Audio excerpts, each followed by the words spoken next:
بسم اللہ الرحمن الرحیم۔ السلام علیکم ورحمۃ اللہ وبرکاتہ۔ امید ہے سامعین محترم خیریت سے ہوں گے۔ آج ہم جانیں گے کہ متعہ کسے کہتے ہیں اور اہل سنت والجماعت اور شیعہ حضرات کے ہاں متعہ جائز ہے یا ناجائز۔ متعہ کسے کہتے ہیں؟ متعہ کہتے ہیں کہ عورت سے مدت مخصوصہ کے لیے نکاح کیا جائے۔ اہل سنت والجماعت کے نزدیک متعہ ناجائز اور حرام ہے، جبکہ شیعہ کے نزدیک متعہ صرف جائز ہی نہیں بلکہ باعث اجر و ثواب ہے۔ اہل سنت والجماعت قرآن، حدیث، اجماع اور قیاس سب سے اس کے ناجائز ہونے کو بیان فرماتے ہیں۔ چنانچہ قرآن مجید میں آیا ہے، اعوذ باللہ من الشیطان الرجیم، بسم اللہ الرحمن الرحیم، والذین هم لفروجهم حافظون الا علی ازواجهم او ما ملکت ایمانهم فانهم غیر ملومین۔ سورۃ المؤمنون آیت نمبر 5 اور 6۔ ترجمہ: اور جو اپنی شرمگاہوں کی حفاظت کرتے ہیں مگر اپنی بیوی یا جو ہاتھ کی ملکیت ہے تو ان پر کوئی ملامت نہیں۔ قرآن میں شہوت کو پورا کرنے کے لیے دو جگہ متعین ہے۔ نمبر 1 الا علی ازواجہم یعنی بیویاں، اور نمبر 2 او ما ملکت ایمانہم یعنی ان کی باندیاں۔ متعہ کی حرمت کے بارے میں کافی احادیث موجود ہے، اور وہ احادیث متواترہ ہے جن کی وجہ سے ان کا انکار کرنا جائز نہیں۔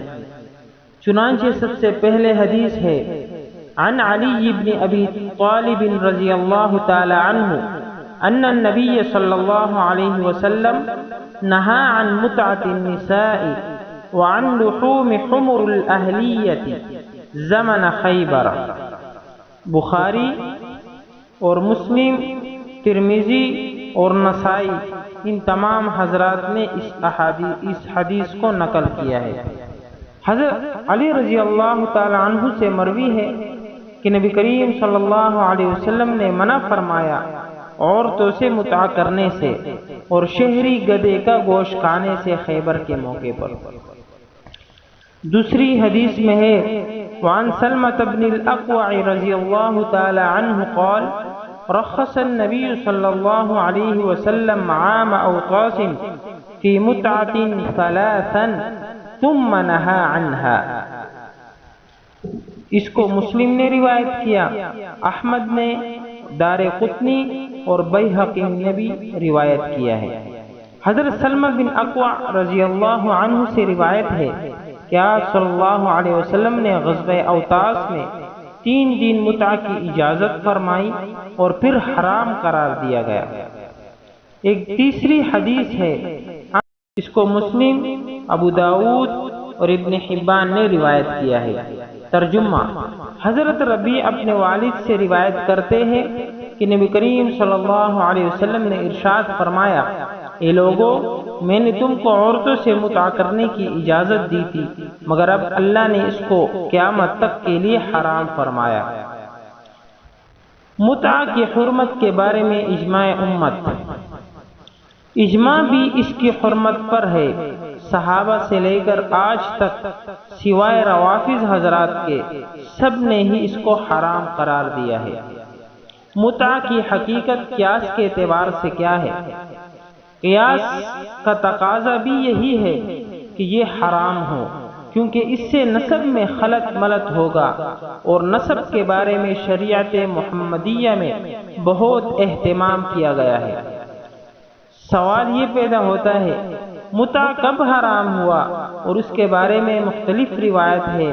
بعض سے معلوم ہوتا ہے کہ خیبر کے موقع پر متعہ حرام ہوا، اور بعض سے معلوم ہوتا ہے کہ یہ اعلان فتح مکہ کے موقع پر ہوا۔ دونوں روایات سے معلوم ہوتا ہے کہ غزوہ اوطاس کے موقع پر حرام ہوا، نیز بعض روایات میں غزوہ تبوک بھی آیا ہے۔ تو اس کا جواب یہ ہے کہ متع کی حرمت کا اعلان بار بار آیا ہے، جس نے جس غزوے پر سنا اس نے اسی غزوے کی طرف اس کو منسوب کر دیا۔ جواب نمبر دو یہ ہے کہ ابتدائے خیبر کے موقع پر متع حرام قرار دیا گیا تھا، پھر فتح مکہ کے موقع پر محدود وقت کے لیے اجازت دے دی گئی اور پھر ہمیشہ اور قیامت تک کے لیے حرام قرار دیا گیا۔ تو قرآن، حدیث، اجماع امت اور قیاس سے یہ معلوم ہوا کہ متع حرام ہے، اور اس پر تمام اہل سنت والجماعت میں سے کسی کا بھی اختلاف نہیں ہے۔ لہذا اس سے بچا جائے، اور جن حضرات اس کے مرتکب ہو رہے ہیں ان کو توبہ کرنی چاہیے۔ اللہ تعالی ہم سب کو عمل کرنے کی توفیق عطا فرمائے۔